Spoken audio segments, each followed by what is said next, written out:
Well, hey, good morning, Mitch. Good morning, Kelly. How What's are you? up? Good. How are you doing? I'm doing great. Hey, I got a question for you. Okay, let's go. What makes a home a home? It's an interesting question.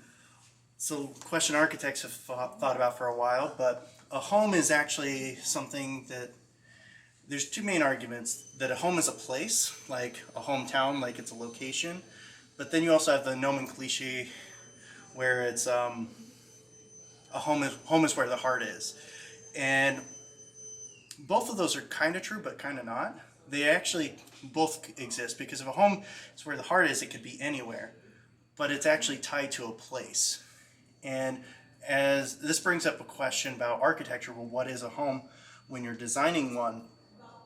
Well, homes have this element of control where you can barrier off things between bedrooms, bathrooms, but also the freedom to control the space through temperature, views outside when you're designing, what can people see, as well as, how do people live daily. One of the best things that an architect can do is find a way to get the building to disappear, in the fact that it doesn't get in your way of living. And so that element of control is what a person really wants in a home. The homes that people look at and desire are the homes where they have the freedom to be able to control the space, but also that they can bring their family and live in that space. It's a lived place. It's not this sterile environment. Wow, great information.